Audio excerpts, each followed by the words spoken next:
Mustafa Kemal Atatürk adalah presiden penghancur Khalifah Utsmani. Dialah presiden pertama dari Republik Turki sekuler. Dialah dalang dibalik kekacauannya Khilafah Utsmani sampai Khilafah Utsmani harus runtuh pada 3 Maret 1924. Dan ketika Mustafa Kemal Atatürk berkuasa di Turki, dia menjadi diktator pertama di dalam dunia Islam. Dia memerintah dengan tangan besi. Habis semua umat Islam dalam genggaman tangannya. Tangannya berlumuran darah umat Islam yang menghendaki agar Khalifah Utsmani kembali menghiasi bumi Istanbul. Mustafa Kemal juga yang menghapus segala bentuk hukuman syariah.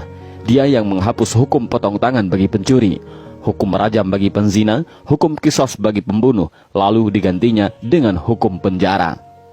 Tak hanya itu, Mustafa Kemal juga menghapus hukum waris, menyamaratakan ahli waris laki-laki dengan ahli waris perempuan, menghapus hukum hijab bagi muslimah, mengubah Masjid Hagia Sophia menjadi museum, kalimat azan diganti menjadi bahasa Turki, menggalakkan minum-minuman kamar di tempat umum, dan menjadikan majelis-majelis ilmu, kemudian menggantikannya dengan tempat-tempat lokalisasi pelacuran dan diskotik.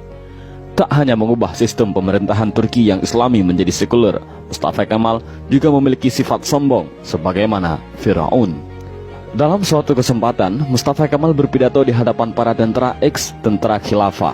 Dalam pidatonya itu, Mustafa Kemal membanggakan dirinya dengan berkata, "Kini sekarang siapa yang berkuasa, aku atau Tuhan?"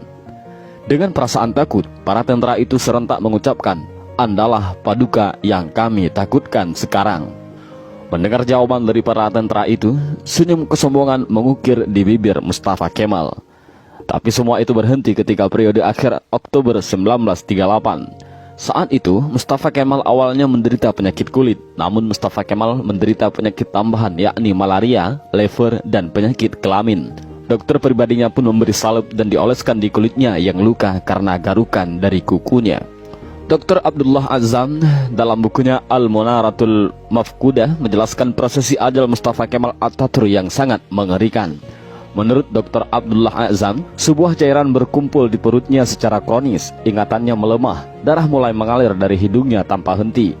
Untuk mengeluarkan cairan dalam tubuhnya, dokter pun menusuk jarum di perutnya.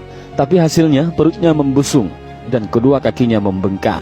Wajahnya pun menjadi pucat pasi dan terlihat seperti tengkorak.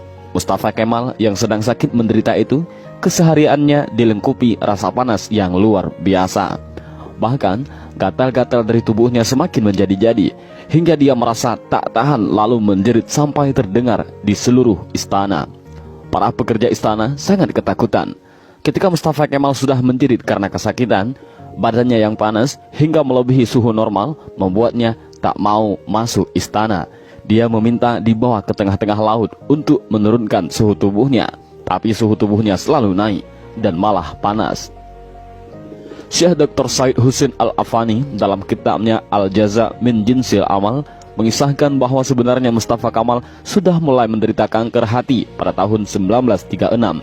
Tapi anehnya para dokter yang mendiagnosa baru mengetahui Mustafa Kemal terkena kanker hati pada tahun 1938. Dan puncaknya, pada pagi hari tanggal 10 November 1938, Mustafa Kemal dinyatakan mati oleh tim dokter. Sakratul maut yang amat mengerikan bagi pengkhianat dan penghancur Khalifah Utsmani. Bahkan ketika akan proses pemakaman pun, para ulama Turki menolak untuk menyolatkan jenazah busuk Mustafa Kemal.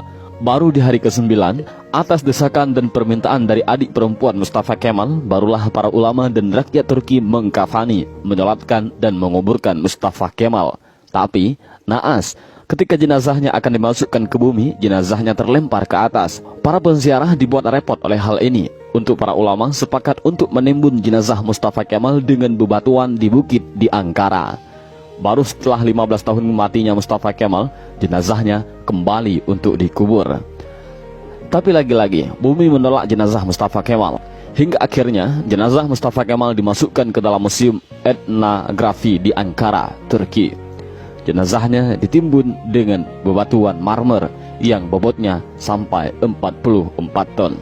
Dan jika Anda pergi ke Museum Etnografi di Turki untuk melihat makam Mustafa Kemal, para pemandu museum pasti akan menyemprotkan parfum yang paling wangi ke pakaian Anda. Sebab Jika Anda sudah mendekati makam Mustafa Kemal, pasti akan tercium bau yang lebih busuk dari bangkai.